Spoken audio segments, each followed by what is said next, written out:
Representative Keenan. I represent St. Albans Town and the southern part of St. Albans City and the southern part of St. Albans Town to the Georgia line.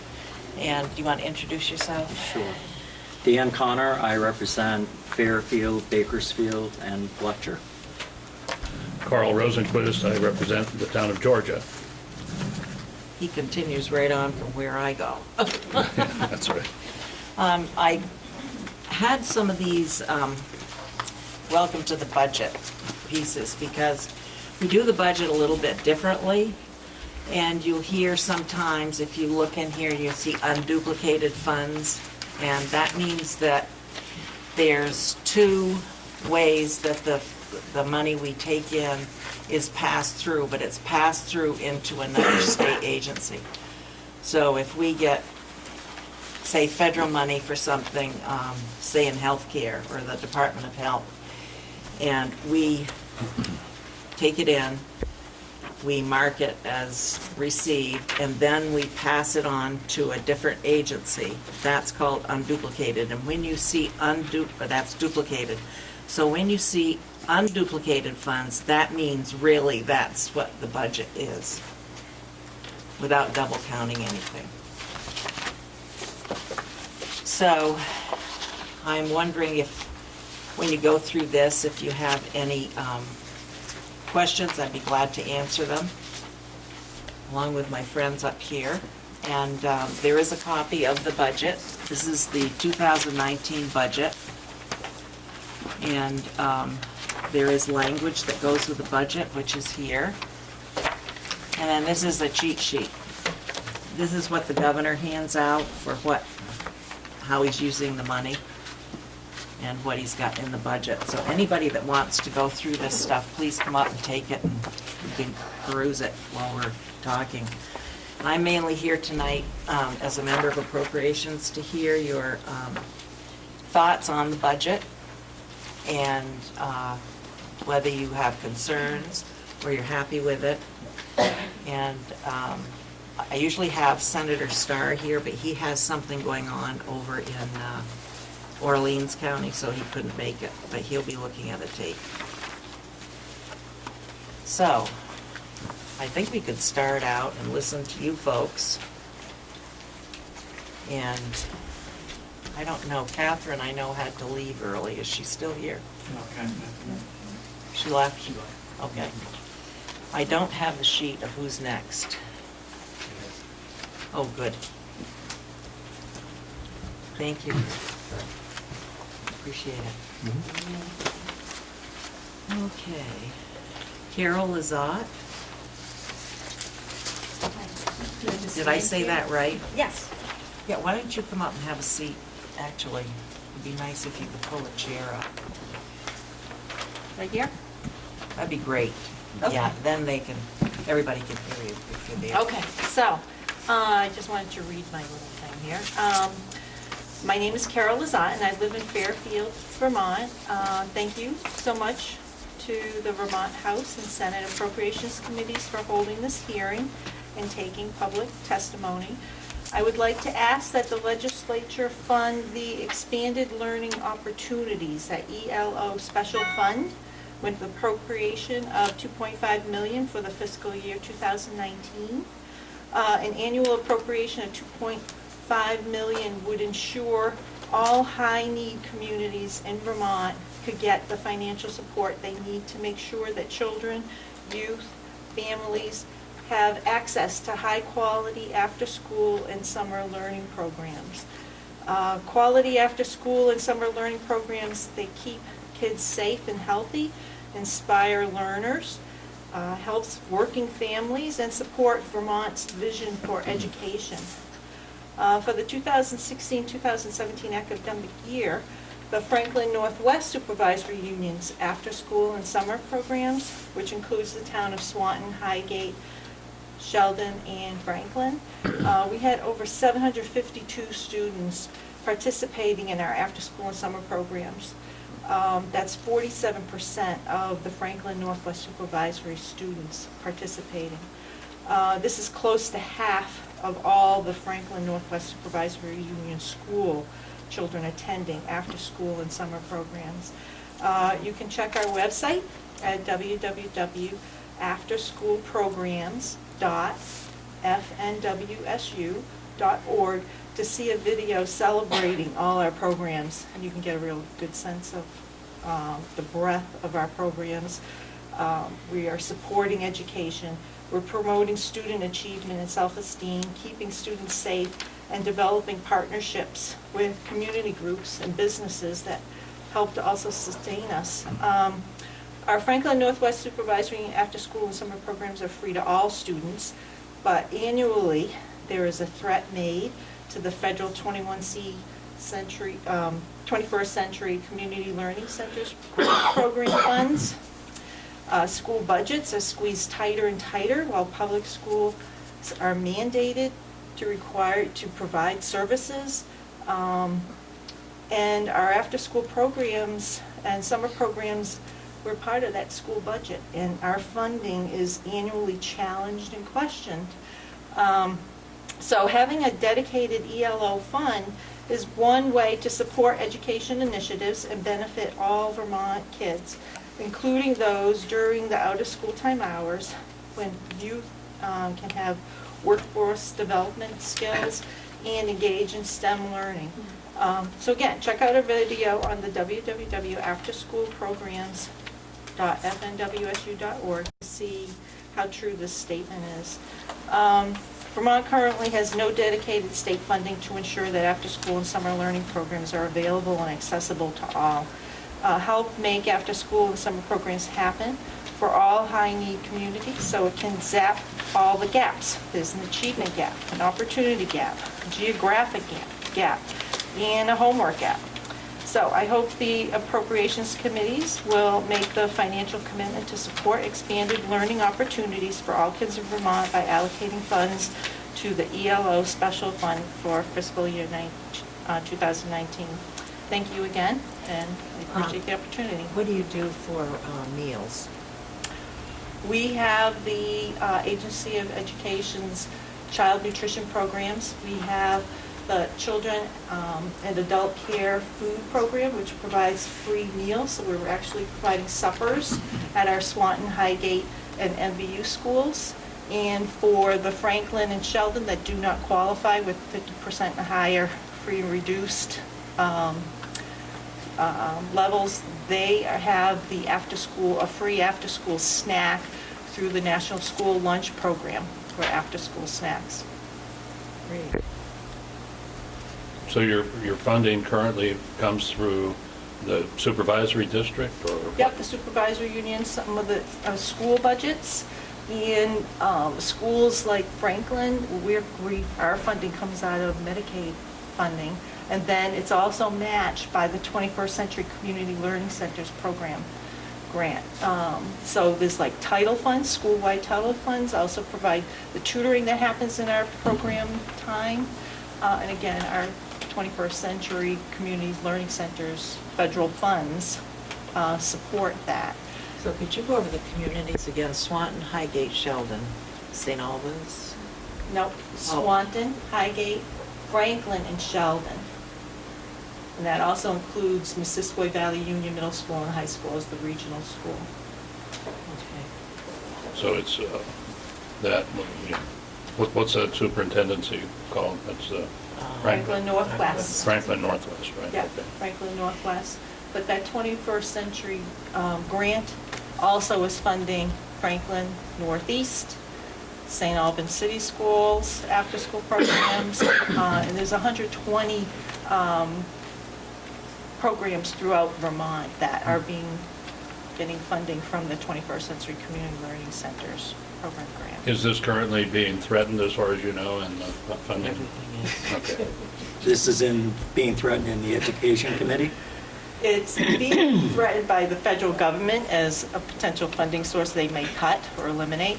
Also, school budgets are being Right. stressed, and they're always, contracting and saying how much, whether they can continue to fund us. So we're in there for now, but that's always, I don't know until the end of March whether we're good or not. So what is your position, Carol? I work for Franklin Northwest Supervisory Union, and I'm the program director for all the programs in Franklin Northwest, Okay. after school and summer. So what percentage of the funds to run this program are federal and how much are state? 50% is federal. Excuse me? 50% is federal. Okay, and then And it's it's something matched, like right? 25% is from the school budgets. Okay. And then where's the other 25? The other thing is like, AOE. right, it's like title funds, school, Mm-hmm. which again is another federal stream. There's also the meals program, that's another federal stream from the USDA. So, and then I have different program partners that work with us and provide funding and support and in-kind services. So, Thank you very much. all right, you're welcome. Thank you. Thank you. Okay, Heather Moore?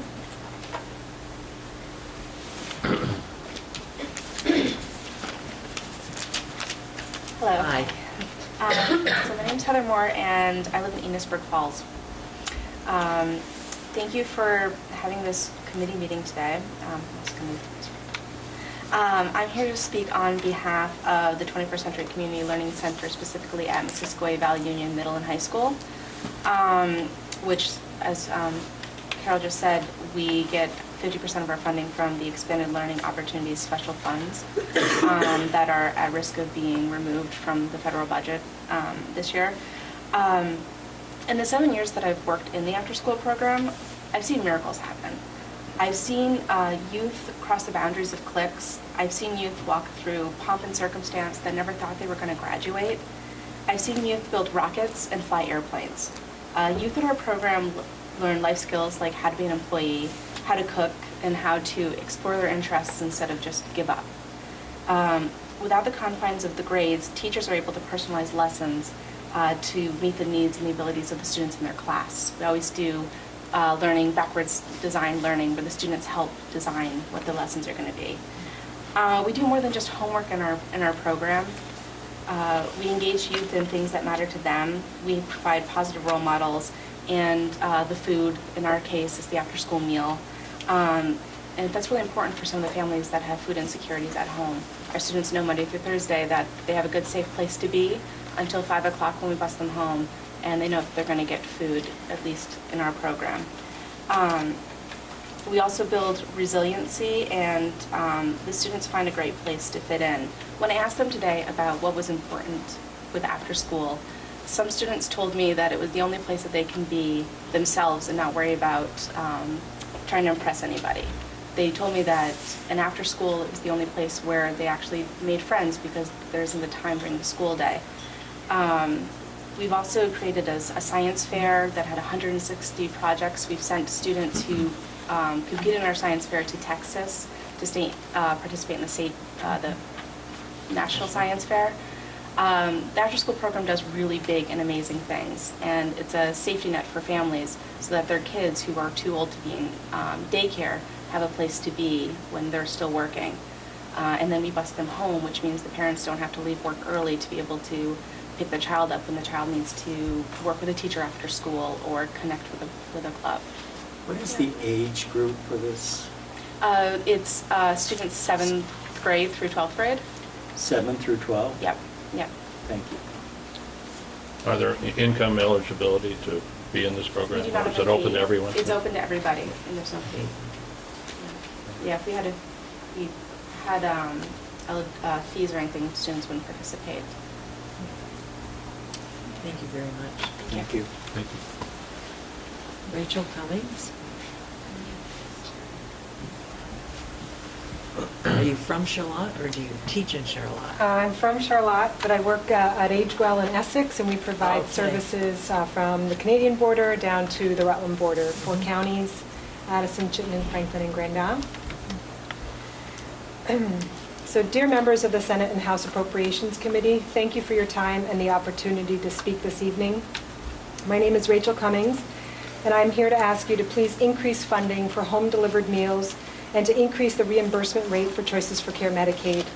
I speak to you from a deep bench of experience with these critical services. My Uncle Jeff, who suffers from early onset dementia, receives Meals on Wheels every day because at 60 he can no longer cook. My mother, Jeff's main caregiver, has used AgeWell's case management services to navigate a complex web of services and supports so that she can care for her brother and Jeff can continue to live at home. For 3 years, I was a professional guardian to 12 older Vermonters, acting as their legal stand-in, making critical health and financial decisions for each person. Most of the people I worked with had a dedicated case manager from AgeWell attached to him or her. The case managers I worked with, Dawn, Wendy, Kayla, France, and many more, worked diligently to ensure that basic needs were met. Their refrigerators had food in them, the home was heated, and if things didn't stabilize, these women knew how to navigate complex and confusing systems to bring in additional help, like my guardianship services. And today, as Chief Operating Officer of AgeWell, I have the honor to continue to work with folks who provide critical but often overlooked services like Meals on Wheels and case management services. I'm asking for additional funding because I know health happens at home. I ask you to focus on community-based agencies like AgeWell who partner with primary care providers dedicated to keeping people healthy at home and preventing costly hospital and nursing facility stays.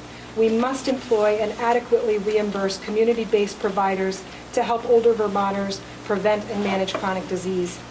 Healthcare reform will not succeed in Vermont if Vermont appropriates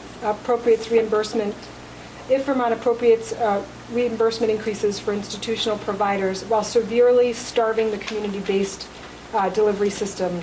Prior to the 2016 legislative session, nursing facilities automatically received annual inflationary increases, while home and community-based services like AgeWell were flatlined.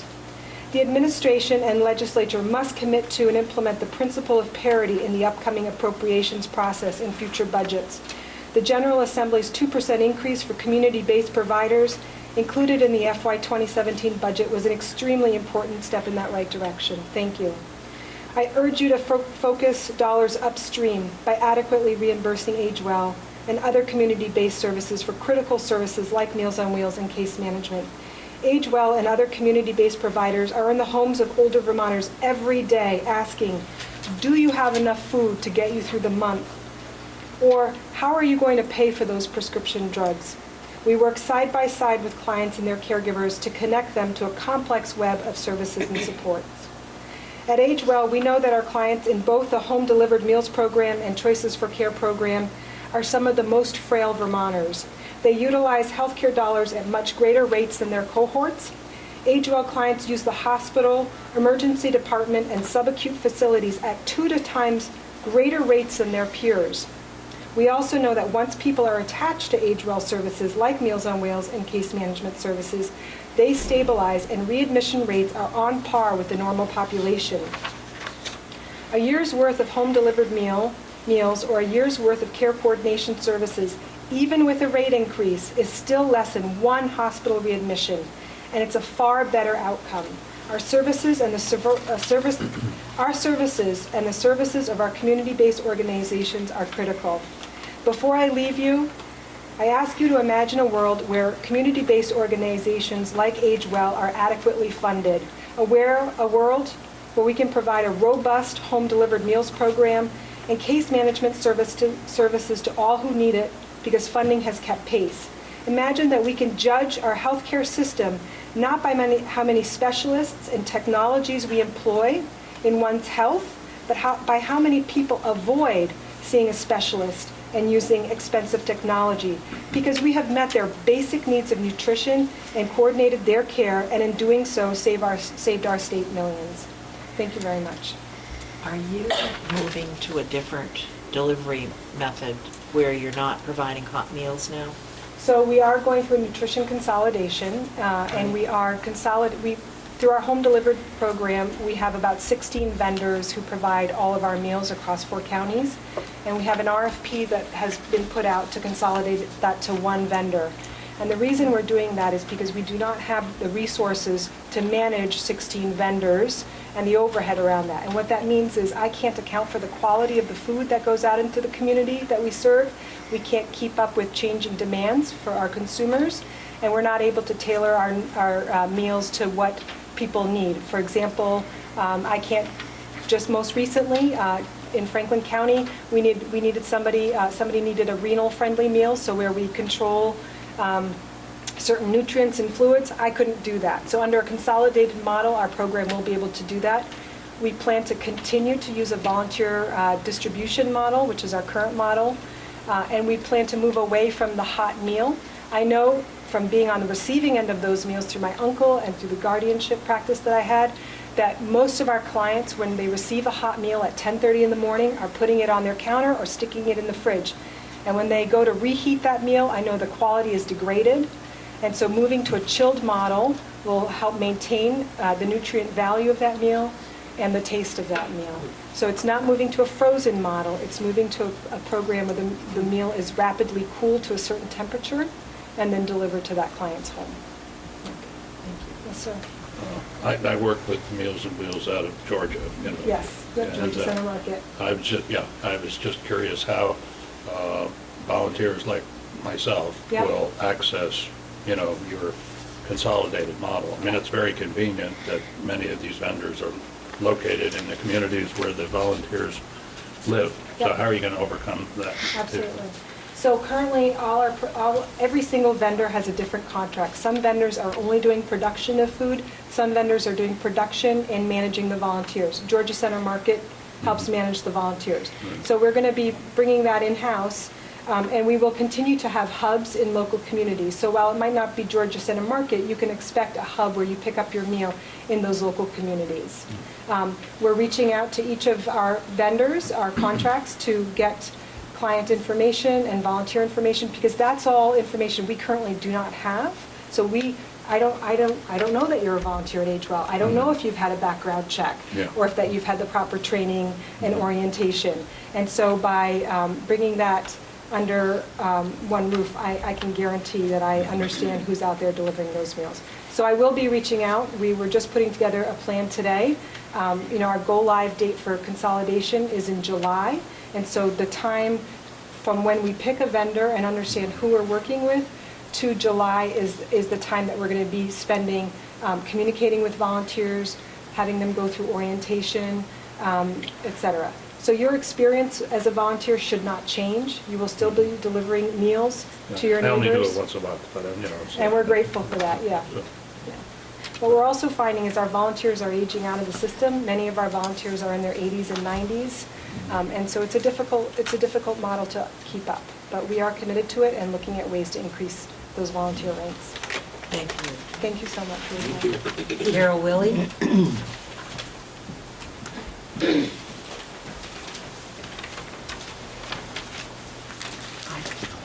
Hi.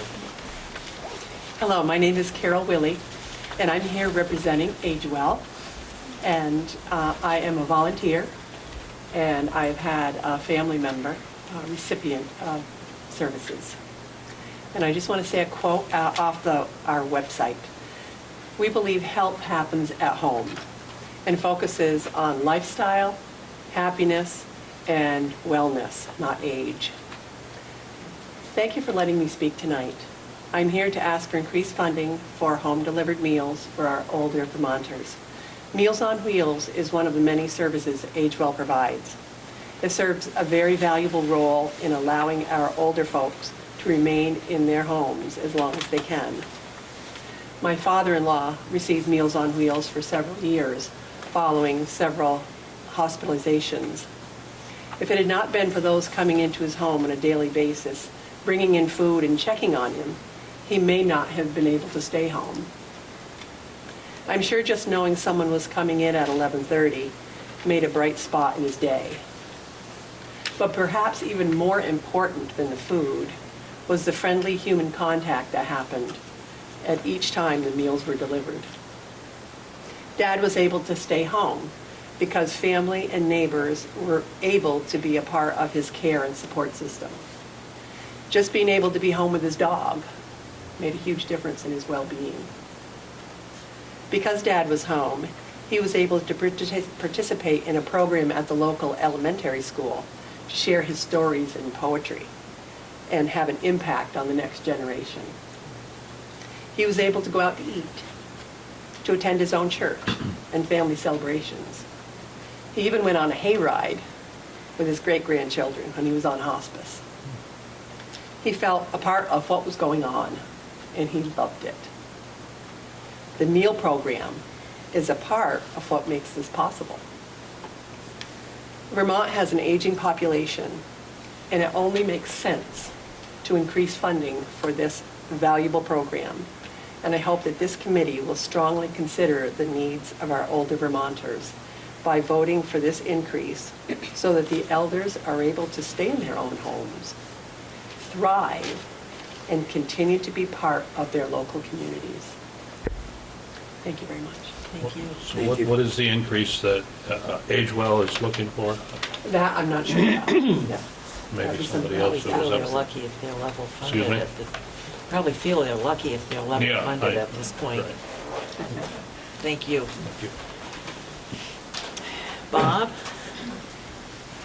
I, You guys are sick of hearing from me. no, we are. We love hearing from you. So I'm Bob Behrman from South Hero. I'm chair of the Northwest Regional Planning Commission.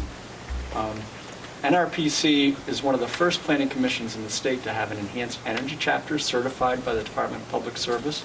We're part of the 4 that were early adopters of that process. And through Act 174, this current budget year and the year before, the regional planning commissions received funds to help individual towns develop their enhanced energy plans and be granted determination of energy plan and compliance that allowed them to have greater weight in proceedings before the Public Utilities Commission. 2 weeks ago, Richford and Highgate became the first towns of Vermont to actually complete that process with the assistance from Northwest Regional Planning Commission. The guys down in Bennington think they're first, but we beat them to it. The Act 174, when that was put in place, there was assumption there was going to be 3 years of funding for the regional planning commissions to help support this. It was $300,000 a year. So what we're asking for here is to get that 3rd year of funding to help us, because towns are just getting started. A number of towns haven't even had a chance to work on it yet, and it really is what we need to get that boost to get more towns involved. Especially as additional energy projects are coming in, towns want to have a say in what's going on.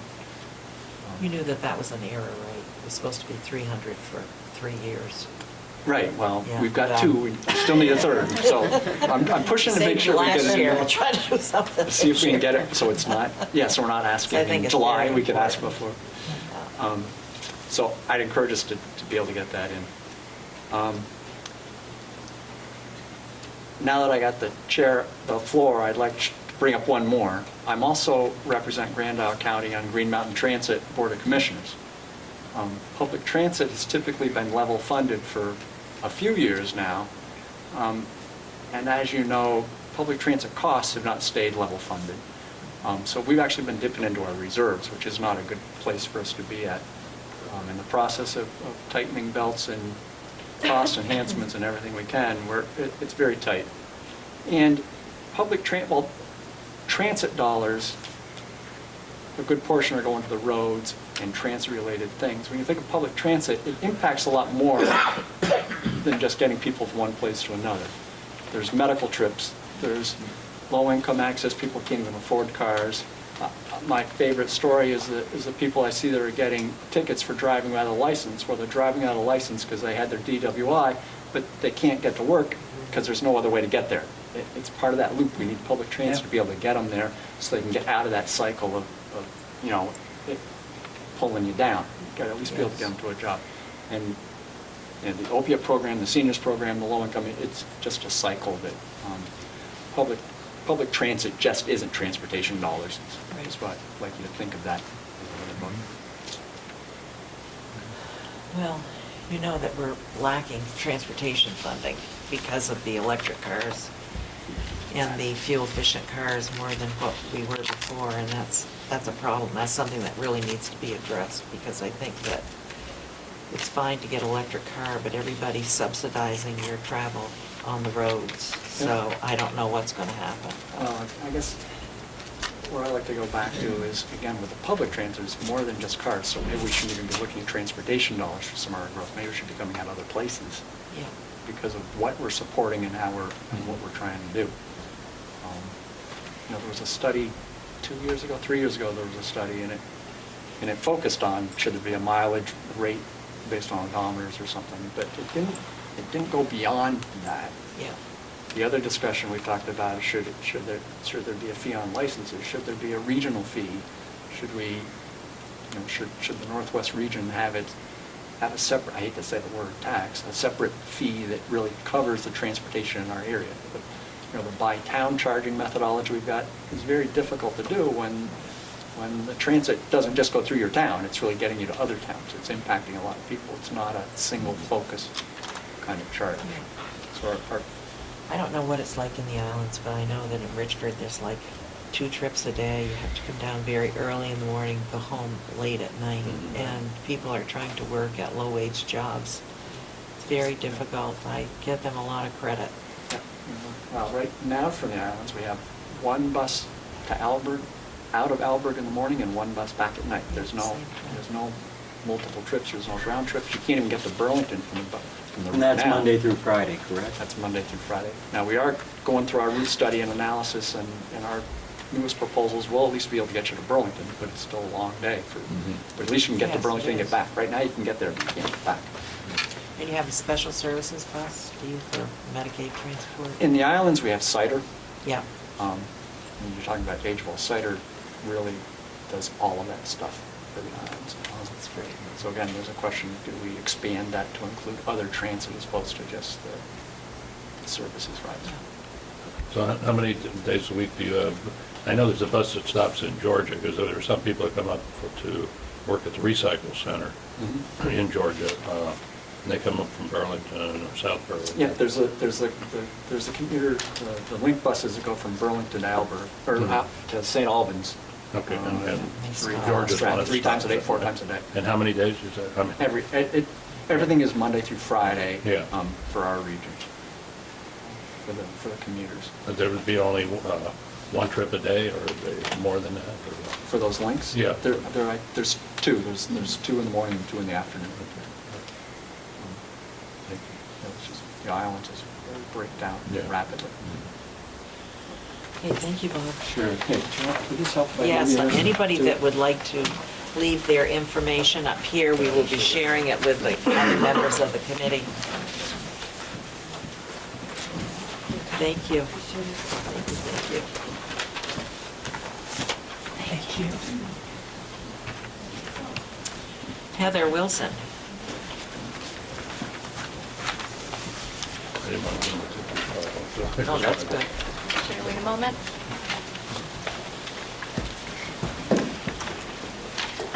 My name is Heather Wilson. I'm a resident of Highgate. I'm here, no surprise, Carl, I'm here to support the Parent Child Center's request to increase their master grant funding by $8 million. I work for the local Parent Child Center at Northwestern Counseling and Sports Services. There's a network of parent-child centers across the entire state of Vermont. There are 15 centers. We provide critical and essential services to families with young children.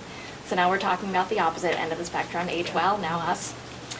My small home visiting team, currently, just the other week I counted up, we're supporting almost 200 children and then all of their family members to reach goals related to health, wellness, happiness, and safety. As a psychologist, my job is to supervise my team and ensure they have the education and skills they need to do their jobs. So I'm responsible for preparing them to work with families experiencing domestic violence in the home.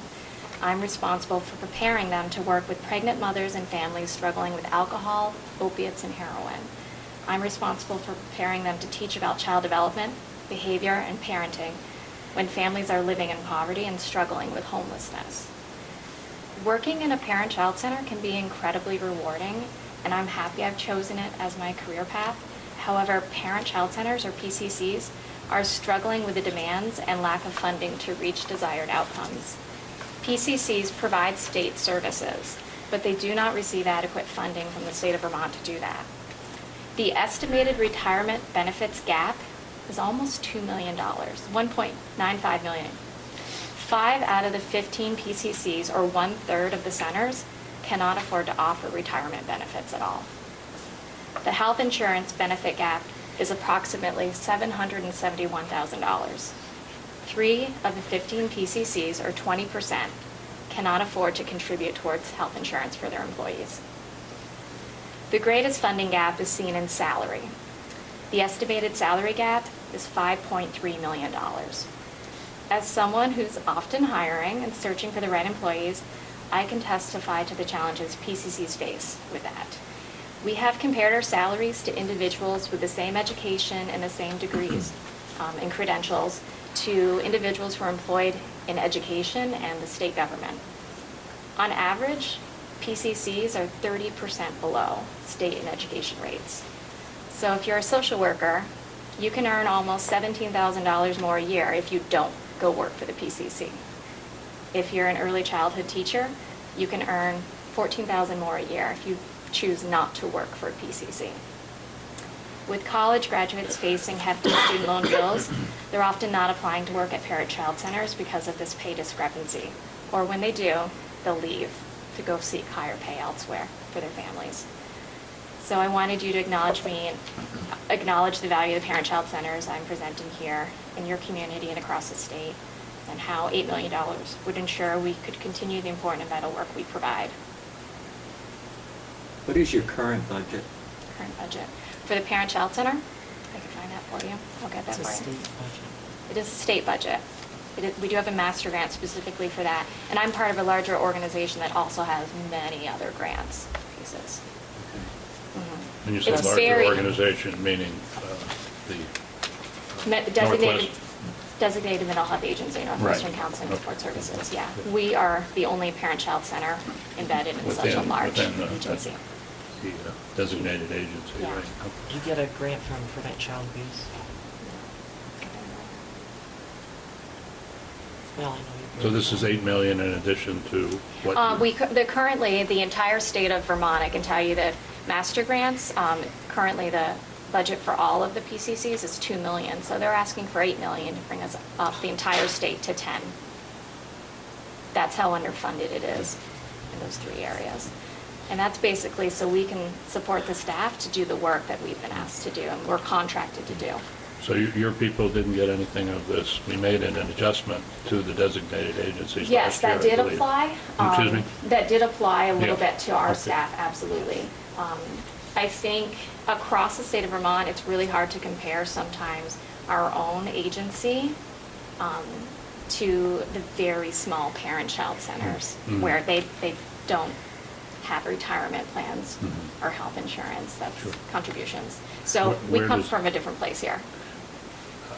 In comparison to the ones around the state, the one that you're involved with, you say 200 children or something like that? That was my team. Right. There's several teams. Several teams, Yeah. okay. But that parent-child center, how's that stack up with the rest around the state? Is it one of the largest ones? One of the largest. I could find out in terms of number of clients served and staff. Our staff is between 35 and 40. Okay. I can get that. And that's for Franklin County? Franklin and Grand Isle. Grand counties. Isle. Yeah. But the entire state is served when it comes to the entire network. Right, and so the budget right now is 2 million statewide? 2 million and you're statewide for asking 15 centers, and they're asking for 8 million to address those large gaps. That's a heavy lift. Yeah. Was any of that included in the governor's recommendation? I know he I did doubt put, it. I know he put some money into early childhood development, I thought. I discovered. Many of the parent-child centers provide early childhood services known as Children's Integrated Services, or Mhm. CIS, and that's been under... CIS has been, There's been a proposed cut. I know they're trying to take away $1 million right now for services that we're struggling to provide because we're trying to find all the professionals. Like, we're low on occupational therapy and different providers across the state, and that's under threat right now. do you do anything with parents in domestic situations around ACEs and things like that? Yes, Oh. that is almost everything my team does. We're trying to address adverse childhood experiences. We're trying to prevent more from happening.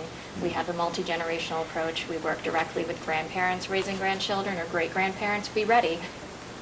Hope it doesn't happen to everyone. Yeah. So we're working hard on that. Yes. And I came here last year to talk about ACEs. Yeah. So there's a lot of discussion on ACEs in the State House right now, at least in There is. the your committees. committee? I happen to be on Human Services, down in the State House. And like tomorrow, I have to go down early and listen to, well, we're going to be asking questions on the Dale portion of the budget. So many of the things I heard here tonight are going to be helpful when I Yes. Yeah. But there's a lot get of into cuts it in there. with Monica Hutt. Hutt. Right. Thank you very much. There's my question. And Nicole Noel? Hi. So my name is Nicole Noel, and I also live here in Franklin, Grand County. So I live in Sheldon, Vermont, and I too work for Northwestern Counseling and Support Services in the Parent-Child Center. And so I'm here to ask the state of Vermont to fully fund Parent-Child Center Master Grant to a total of $10 million for the fiscal year of 2019 to close the salary and funding gap. This total will represent an increase of $8 million. Parent-Child Centers, or PCCs, are a network of 15 community-based nonprofit organizations all over Vermont. The purpose of each PCC is to provide support and education to families with young children. PCCs use the Strengthening Families Protective Factors framework with the goal to help all Vermont families get off to a healthy start, to promote well-being, and to build on family strengths. Framework the goal that help Vermont families to go. Oh, sorry, I'm reading this in line. The PCCs deliver critical and essential state services to families with young children. The Parent-Child Center staff wages and benefits are continually 30% below market rates to comparable positions in education and state government. If PCCs are expected to continue to provide high-quality state services, PCC wages and benefits must sustain the highly skilled people who do the work. PCC now have a master grant that adheres to the section 8.300.4 of the 2015 budget bill, Human Services, improving grants management for results-based programs. The master grant increases efficiency and clarity and clearly identifies results-based accountability, population outcomes, and program performance measures of all PCCs have agreed to adhere and to achieve. However, the master grant does not adequately fund the state services that requires the PCCs to deliver. As a result, the PCC staff are literally paying the cost of state services they provide. So, sorry.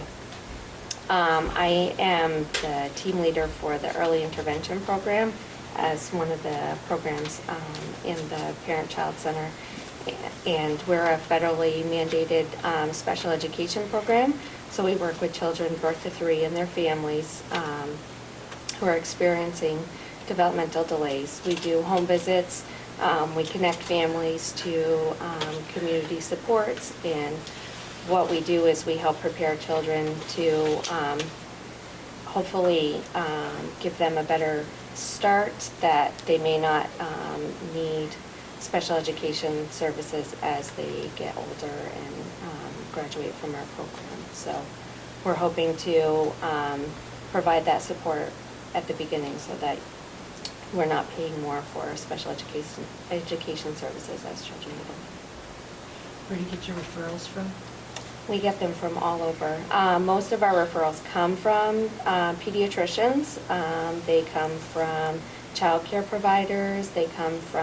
We get some referrals directly from the NICU, children that are born with genetic or other medical conditions. So how many people in your program? So I currently have a staff of 7, and then myself on makes 8.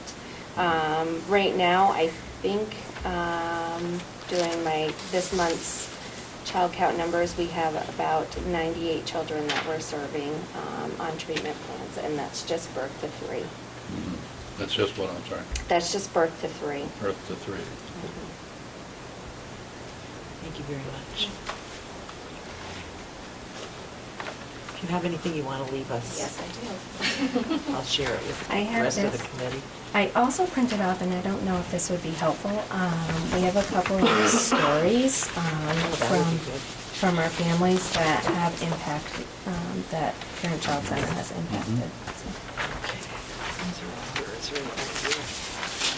You can have all book here. Okay. Sarah Robertson Ryan.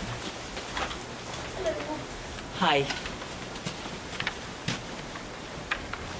So, my name is Sarah Robertson Ryan. I live in Fletcher, Vermont. And again, I'd like to thank the committee for holding the hearing.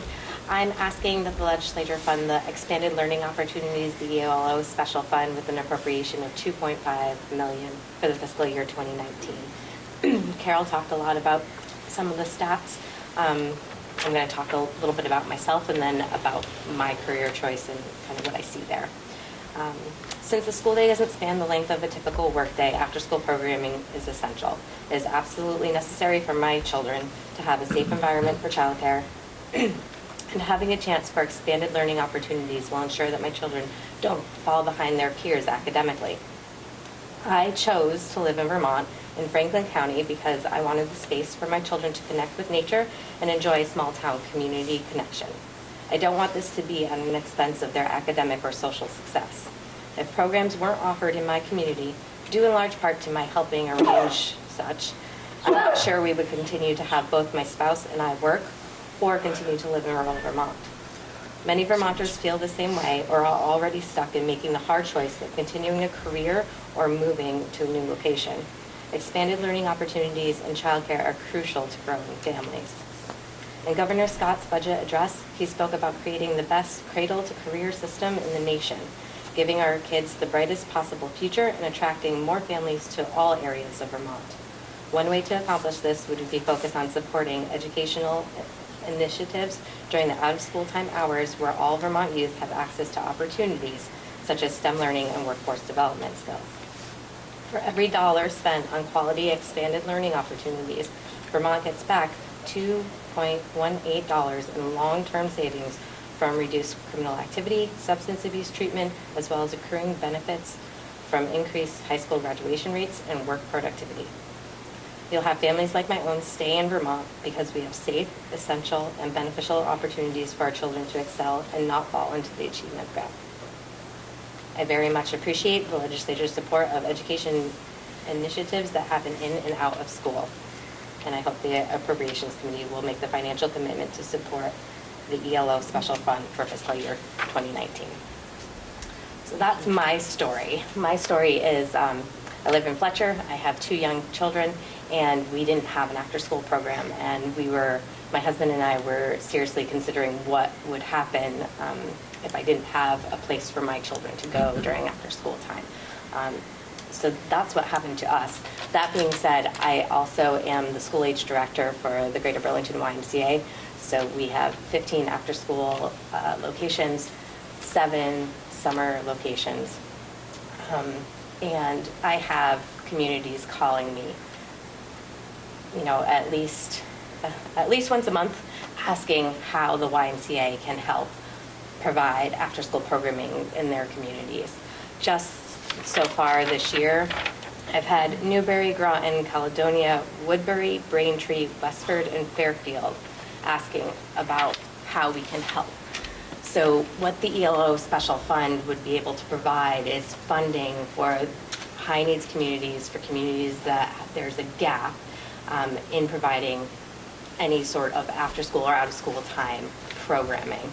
It doesn't have to be through the YMCA. It can be through the 21st Century Learning Communities, but it's all about getting those programs off the ground and then finding funding that will sustain them. I'm sorry, I'm terrible on initials, so ELO stands for, I should know. Expanded Learning I'm sorry? Opportunities. Expanded Learning Opportunities Sorry. Special Fund. Yeah. Yeah, now, you ran a program in Georgia, did you not? Yep, the Y programs are Georgia, St. Albans, Fletcher, Fairfax, or Franklin County. Great.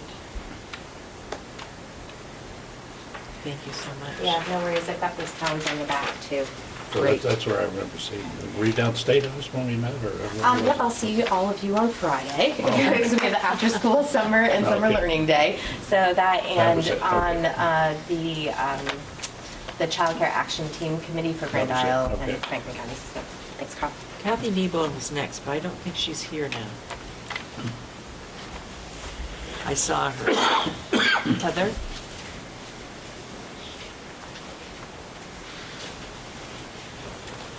Hi. Hi. So my name is Heather Smith. I'd like to thank you all for the hard work that you do representing our county and representing us in Montpelier. And I'd also like to thank you for the support that we received through Farm to School funding in the last fiscal year, so thank you for that. So I just want to tell you a story about what I do. I'm the Farm to School coordinator here at St. Albans City School, and I've served in this capacity for over 6 years. I'm also a registered nurse specializing in obstetrics, neonatal nursing, and pediatric nursing at Northwestern here in St. Albans. I'm a native Vermonter, and I grew up and worked on my family's dairy farm in Franklin. So I have some deep roots with, farm to school and the community here that I live in. I want to share our farm to school story with you. So City School started with a $15,000 implementation grant from the state of Vermont, Department of Health, to start a program here at this school. We were awarded the grant over 6 years ago for 18 months. We were ready to make a change. We changed eating habits in our cafeteria. We taught kids how to grow vegetables. We taught the how-tos of cooking, canning, preserving, assisting educators in the classroom with projects, with project-based learning, focusing on local foods, visiting farmers, making a connection with our community, and fostering a genuine connection between our kids and local farmers and producers. We introduced them to agritourism and the impact that that makes on our state, on the local level, on the regional level, and on the state level. And the kids saw this project in action on many, many different times and many different projects that they participated in. We went from having zero farm to school infrastructure to a 50 by 50 foot raised bed market garden, equipped with raspberries, blueberries, pears, apple orchard, native pollinator gardens. We acquired tools, we built a garden shed, a maple sugar cabin, a cider press. We acquired kids that were excited about gardening. They developed a passion for it. We have kids that are really excited about working outside, and they're excited about getting dirty, which is a really nice thing. In addition to reaching children through our Farm to School program, we've taught teachers and staff and parents how to grow vegetables, how to eat well, how to harvest, how to cook in their own homes, and much more. Farm to School model facilitates and supports the model of cafeteria, classroom, and the community triad together. Through engagement in Farm to School here at City School, we've seen healthier eating increase in the cafeteria. It's now the norm to eat fruits and vegetables all day, from snack in the morning to the salad bar in the afternoon at lunch to after-school feed program, the after-school supper program where fruits and vegetables are also served. And we have a shared refrigerator on site upstairs and downstairs, and if there's excess, the kids are happy to grab an apple or a pear or carrot sticks as a snack, and it's an accepted culture that we've changed and fostered. We have countless classroom projects that evolve around local foods and nutrition mindfulness, and we have community engagement through local farmer field trips, our open house night here that we host annually at the school that celebrates our campus, our students, our staff, and our farm to school projects. This year, our city students grew and harvested vegetables from our market garden, and we sold that produce to the Abbey Group, who prepares our meals in the cafeteria. Our students produced and delivered by foot. They didn't drive it. They walked it to the cafeteria. Over 250 pounds of produce this fall. The kids were very proud of their accomplishment, and they are proud to let the whole school know and their families that this food was grown on site. Knowing where your food comes from and who is growing it is something as Vermonters we cannot lose sight of. This connection is woven into the fabric of Vermonters and should not be forgotten. I'm here to thank all of you for allowing us to start a journey with Farm to School over 6 years ago. Our state invested less than $20 per student in this school over an 18-month period, with this grant that we received. I can tell you that that 18-month period changed the school, it changed future projects. It was a platform for us to realize our potential, and we grew tremendously. Other grant opportunities emerged. We came up with a strategic plan for our school grounds and our property, and we have not stopped. I'm here tonight to ask you to include a base appropriation of $500,000 for Vermont Farm to School through the Agency of Agriculture, Food, and Markets in the state budget, as to afford students across the state and other schools looking for funding to achieve their hopes and dreams. Thank you. Thank you. Thank you. What's your last name again? I'm sorry. Smith. Smith, okay. This is a powerful program. It is. And it was started primarily with a couple of really cool ladies. Rosa McLaughlin. Who's and passed. Who's passed, yes. And our speaker, Mitzi, and others, but they were the principal drivers. And last week, we had the Farm to School bill on the floor, and it passed unanimously, I think. The appropriations, yeah, I know that when I was serving on the Ag Committee, we fought very hard to increase the funding so that there would be more schools that could enter into the pilot phase. You've made my day, if not my week, month, just by speaking about this tonight. I wanted to share a success story because I really feel like we really did a good job with that $15,000.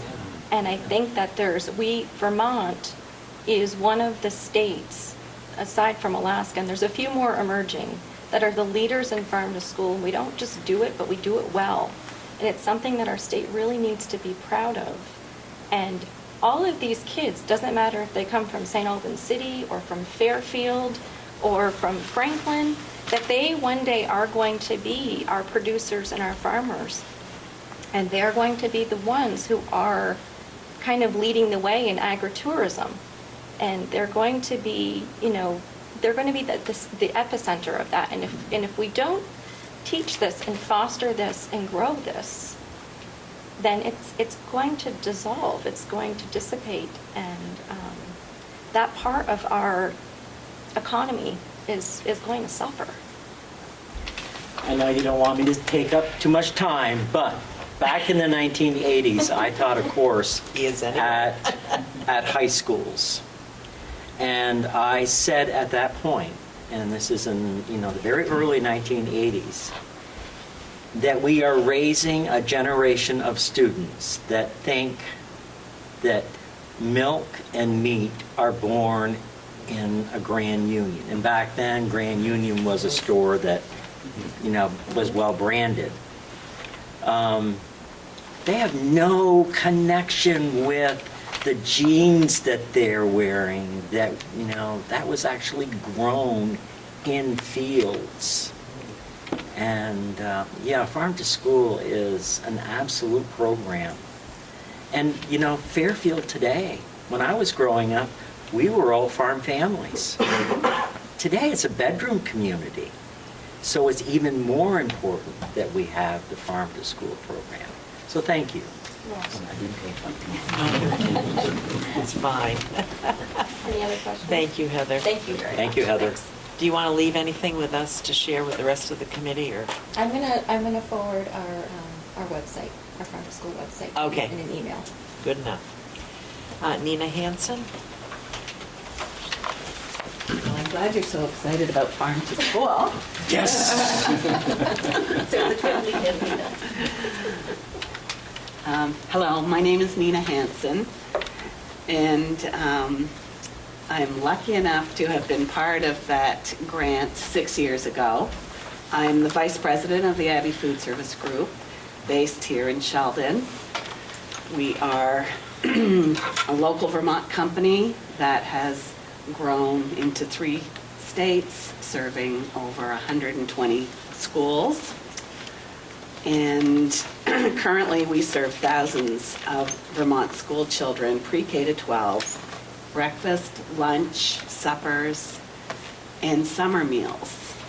And Farm to School has really changed the way we are feeding kids, and certainly has been, from our perspective, just a great boon to our economy and a great boon to our company, and of course, the well-being and health of our students, which is paramount.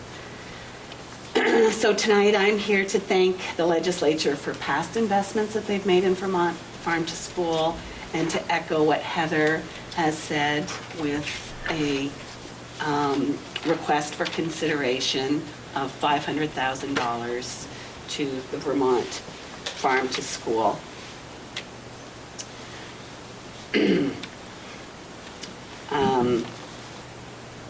Not only, again, to the benefit of the health and well-being of our children through healthier school meals, but of course, the benefits to the economy too.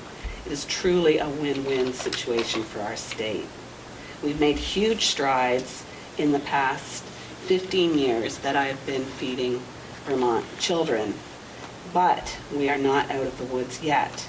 We don't have a strong, sustainable system. In fact, just 3 weeks ago, we here in Franklin County lost our local distributor for local produce. So now it's left me scrambling to fulfill requirements that we've made on our menus and find products to serve our local kids in Franklin County. And I can say that distribution systems throughout the state of Vermont are not all consistent. Of course, Chittenden County is well serviced, and the rest of us fall somewhere in between. And right now in Franklin County, we have to find local farmers willing to come to each individual school with their product, which is hugely inefficient for everybody. So with my almost 15 years experience of feeding local kids, I have seen a huge difference in the way children are choosing to eat and what they're putting on their lunch trays.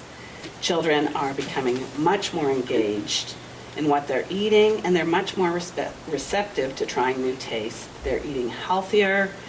They just have so much more enthusiasm for food and knowledge of what they're eating. It's making a big difference in our state, and I can tell you that we are leading other states, and I've talked to people everywhere, and Vermont is the model, and I hope we can continue to be that. Thank you. Yeah, we Thank are the you. model. We are the model. We're the go-to state. We are. So, Thank you. Thank you. If you want to leave anything, you're welcome to, Nina. Okay, thank you. Rowena Brown?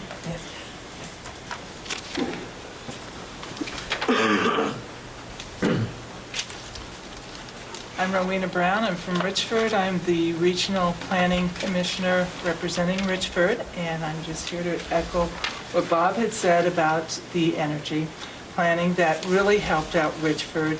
We'd like to see it, to have you put it in the budget for another year so it can help out the other towns. The Planning Commission has been invaluable to Richford. We're a small town, we have an aging population, we have very low income, so raising taxes is really difficult on our membership. And for a lot of different projects, we rely on the Planning Commission to help us out. They let us know about projects, they come in, they give us the information. They're a very good go-to source. They were invaluable helping us with our town plan. I know that the chairman of our planning commission was relying on the Northwest Regional Planning to help them out for any questions they had, especially with this new energy plan that has, because it's very complex and you need to get it right in order to have everything. So I just would like to see the state support that for another year. What's the Thank you. cost of that plan? Well, it was supposed to be 300 for 3 years, but it's ended up 300 for each year. Oh, really? Okay. Well, there was an error made, so they've had it for 2 years. They've got another year that they're supposed to get some funding for. Thank you very much. Thank you. Okay, Mitch, I think, left. Oh, Mitch, okay. I was thinking that gentleman down there. Good. Glad you're the one that's here. My name is Mitch Crabe, and I work here at City School as the Wellness Coordinator. And along with Heather and Nina, I was on board with the initial process of getting funding for the Farm to School program. And my main contribution to the whole program has been to try and document what's been happening here through videos and photos and writing. So I just want to say very briefly that I totally agree with what they said, that it has been a real gift to the school to have that initial funding, and it's made such an impact that we've found a way to keep the Farm to School program going these 6 years. And I would love to see other schools around the state have the same opportunity. So I definitely want to encourage you, if you have any way to influence the amount of funding for Farm to School, to promote it around the state. Get more funding for it. It was great for us, and yeah, it's been a joy watching cooking going on, harvesting. Kids are just eager for this stuff. I have no experience otherwise. Thank you. Thank you very much. I know where to come when I need a good high. Now, Might have to have a field trip here. Yes. Did you want to say anything? I think that's okay. And your name? My name is Liam Fagan. Oh, Fagan? Fagan, F-A-G-A-N. Thank you. Do you have a father from Rutland? Yes. Okay. Yes, my father's representative Fagan. What are you doing so far away from home? Coming up here in support of the Heat Squad. Ah, yes, yes. yes. Yes.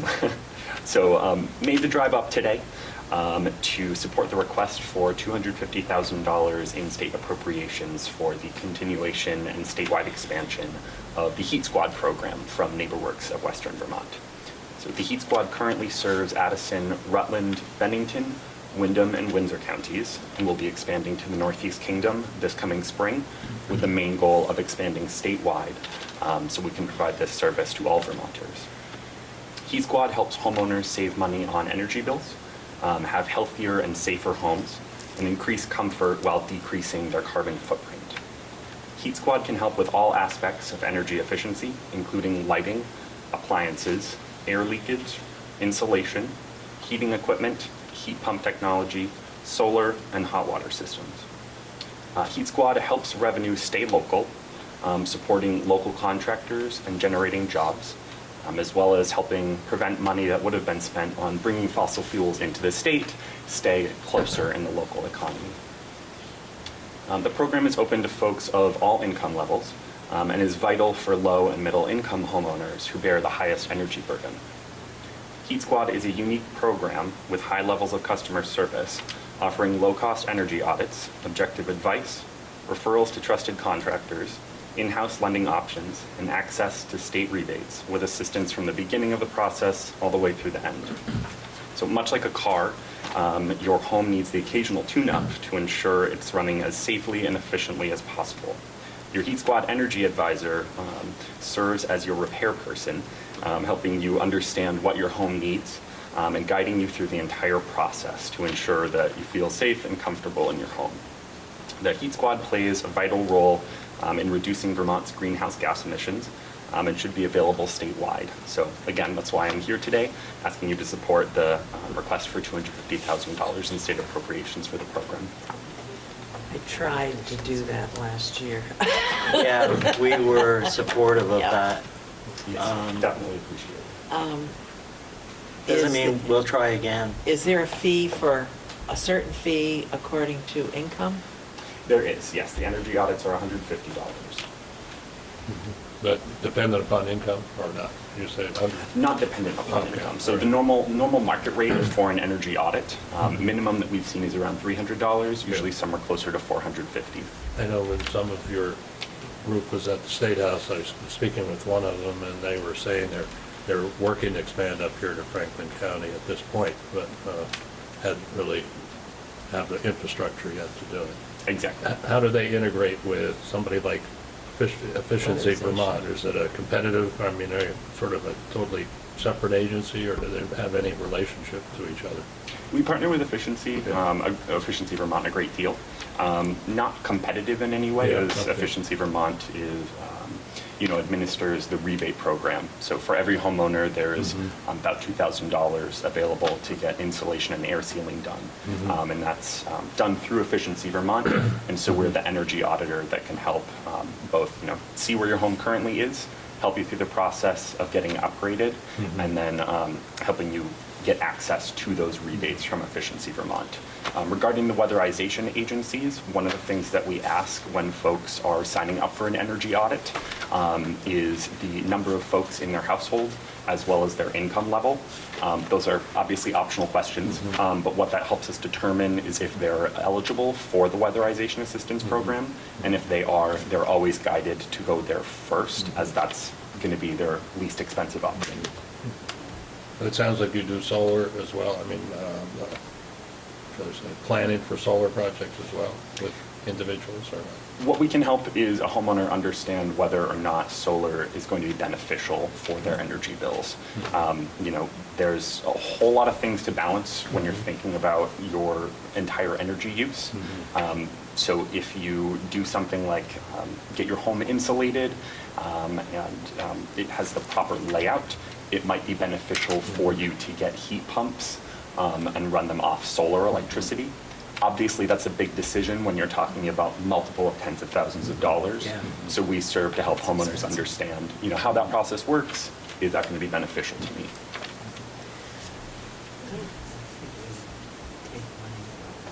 Well, we tried last year. Thank you, Liam. Thank you very much. Are you staying in Montpelier tonight? I'm staying in Burlington tonight. Oh, okay. So one of the reasons why I volunteered to drive up is because I'm going to see friends. Oh, good. So Good. not driving all the way back to Rutland tonight. No, that's good. Thank you. Thank you. Would you like to testify? Yes. Thank you. It's my first time.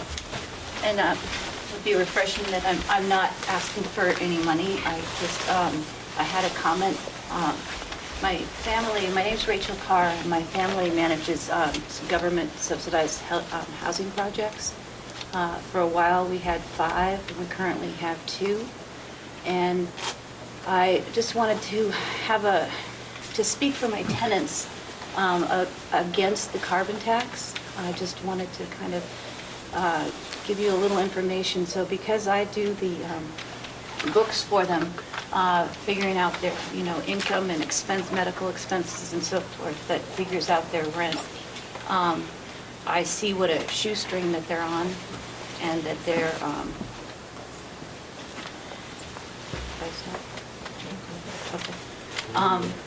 So not all of them, but there's a significant number who are barely affording food right now.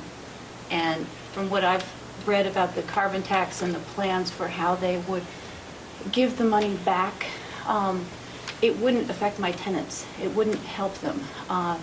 They don't pay their utilities. It's included in their rent. And so it would drive up the cost of food, and a lot of them aren't making it now. They're not really being able to afford adequate food. So I just wanted to kind of be a voice for them. And when you consider it, please think of them. Would it drive up the cost of food, you say, but what about housing? It seemed like it would drive up the cost of housing. Well, because it's based on their income, it's not going to affect their I see. rent. Okay, I got you. Right. Okay. Mhm. But anytime they ever get an increase, they always see it taken away in other ways. area. Right. So We're their gonna have food cuts stamps, in Medicare too. Mhm. yeah, and their food stamps go down if they get a slight increase in Social Security and so Mhm. forth.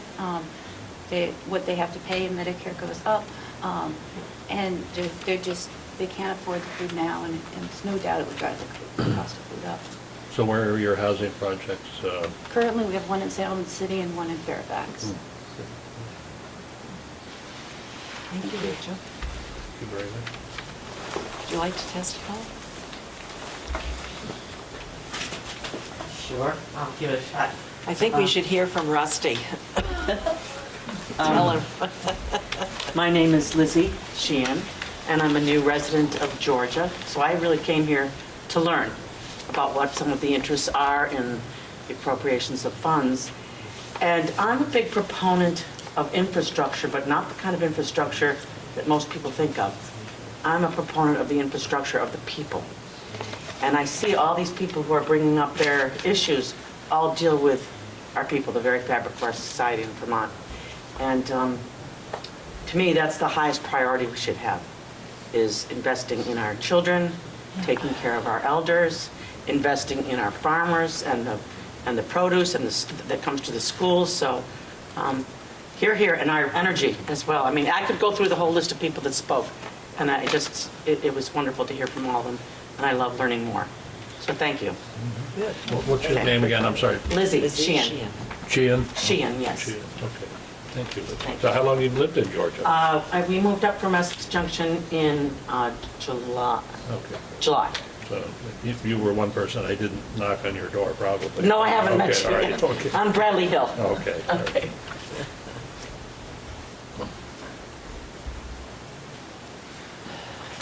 Rusty, we'd love to hear from you. I'm good for the evening, I think. You sure? That's why I chased him down. Didn't do any good. I think you might be saying something different, so I thought it would be good.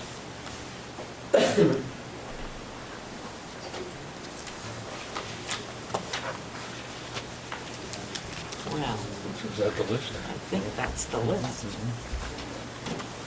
Thank you very much. Thank you. Thank you.